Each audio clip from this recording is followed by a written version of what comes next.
Welcome again to fine art study. जैसा कि आपको पता है चंडीगढ़ टीजीटी फाइन आर्ट के ऑनलाइन एप्लीकेशन फॉर्म स्टार्ट हो चुके हैं। बहुत से स्टूडेंट होंगे जिन्होंने फॉर्म फिल कर दिया होगा, लेकिन कुछ स्टूडेंट हैं जिनके कुछ क्वेश्चंस हैं, कुछ डाउट्स हैं, तो उन्हीं के बारे में बात करेंगे। सबसे पहला जो डाउट है वो ये है कि क्या बीए और एमए वाले स्टूडेंट एलिजिबल हैं।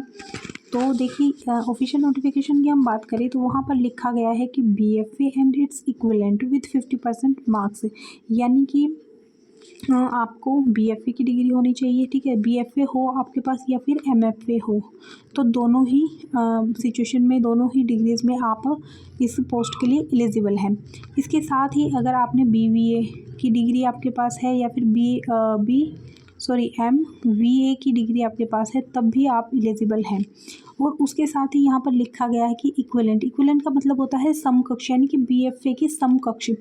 अब समकक्ष में उन्होंने किन डिग्रीज़ को रखा है ये 100% मैं श्योर नहीं हूँ इस चीज़ के लिए। तो जितने भी बीए और एमए वाले स्टूडेंट हैं, अगर आप फॉर्म फिल करना चाहते हैं तो आप लोग फॉर्म फिल कर देख लीजिए। अगर एक्सेप्ट होता है तो आप एलिजिबल हैं, अगर नहीं होता है तो फिर नहीं है। क्योंकि DSSB में आपने देखा होगा कि वहाँ पर 2-3 अलग से क्वालिफ़िकेशन जो है क्राइटेरिया वो दिया गया था। जैसे बीएफए हो, फाइन आर्ट हो, 4 ईयर डिग्री हो, उसके साथ ही जैसे 3 ईयर डिग्री और प्लस 2 ईयर डिप्लोमा, इस टाइप से 2-3 आपने देखा होगा कि वहाँ पर क्राइटेरिया दिया गया है। लेकिन इसमें ऐसा कुछ नहीं दिया है, इसमें सिर्फ बीएफए और इक्विवेलेंट यहाँ पर लिखा गया है। ठीक है, तो यही है कि आप लोग फॉर्म फिल कर देख लीजिए।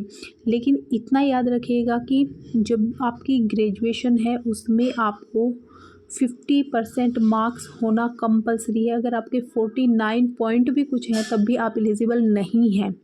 ठीक है, इस चीज़ को आप ध्यान रखिएगा। उसके साथ ही आपकी डिग्री जो है वो कंप्लीट होनी चाहिए। अब सेकंड जो क्वेश्चन है वो है कि एग्ज़ाम हिंदी में होगा या इंग्लिश में। तो टीजीटी में चंडीगढ़ में जो एग्ज़ाम होते थे अब तक वो सभी इंग्लिश में होते थे। सिर्फ हिंदी लैंग्वेज को छोड़कर, हिंदी और जो पंजाबी लैंग्वेज का पोर्शन आता है उसको छोड़कर बाकी सभी जो है, बाकी जितने भी आपके पेपर हैं, सब्जेक्ट का हो गया या फिर आपके पेडागोजी हो गया और रीजनिंग, मैथ वगैरह, सभी जो है वो आपके इंग्लिश में ही आते थे। लेकिन इस बार नोटिफिकेशन में लिखा हुआ है कि आपका जो एग्ज़ाम है वो बाइलिंगुअल होगा, यानी कि हिंदी और इंग्लिश दोनों में ही होगा। उसके साथ ही एक पॉइंट है आईसीटी स्किल कोर्स, यानी कि आपके पास आईसीटी का जो कोर्स है उसका आपके पास सर्टिफिकेट होना चाहिए।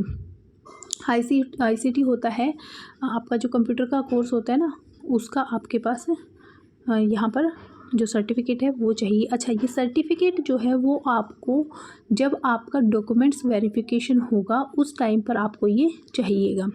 ठीक है, उसके बाद एक है कि क्या अदर स्टेट वाले फॉर्म फिल कर सकते हैं। तो बिल्कुल कर सकते हैं। आप चंडीगढ़ के अलावा किसी भी इंडिया के स्टेट से हैं तो आप फॉर्म फिल कर सकते हैं।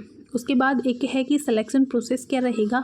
तो आपका जो है यहाँ पर रिटन एग्ज़ाम होगा, उसके बाद आपके जितने भी स्टूडेंट जो एग्ज़ाम को क्वालिफाई करेंगे उनकी एक मेरिट लिस्ट तैयार होगी, और जो है उस मेरिट लिस्ट के बाद उनका डॉक्यूमेंट्स वेरिफिकेशन होगा, और मेरिट लिस्ट के बेस पर ही जो डॉक्यूमेंट्स वेरिफिकेशन में भी जो स्टूडेंट बाहर हो जाएंगे उसके बाद जो फाइनल मेरिट लिस्ट है वो वहाँ पर बनेगी और उसी बेस पर आपका सिलेक्शन होगा। ठीक है, नेगेटिव मार्किंग आपको पता है 0.25 यहाँ पर नेगेटिव मार्किंग रहेगी। इसके अलावा अगर आपके कोई क्वेश्चंस हैं तो आप लोग पूछ सकते हैं। अच्छा, एक क्वेश्चन था कि आर्मी जो स्कूल है उसमें टीचर हम कैसे बन सकते हैं। तो आर्मी स्कूल की भी बाकी सारे स्टेट्स की तरह ही, जैसे जो केवीएस वगैरह, एनवीएस और इनकी तरह ही वहाँ पर भी वैकेंसीज निकलती हैं। जो परमानेंट और गेस्ट फैकल्टी दोनों में ही आर्मी स्कूल्स में वैकेंसीज निकलती रहती हैं। तो आपके आसपास कोई भी आर्मी स्कूल है तो उसकी वेबसाइट पर आप चेक करते रहिए। ठीक है, तो वहाँ पर आपको जो है गेस्ट फैकल्टी के लिए भी आपको मिल जाएंगी। तो यही थे। बाकी अगर आपके कोई क्वेश्चंस हैं तो वो आप कमेंट में पूछ सकते हैं। Thank you.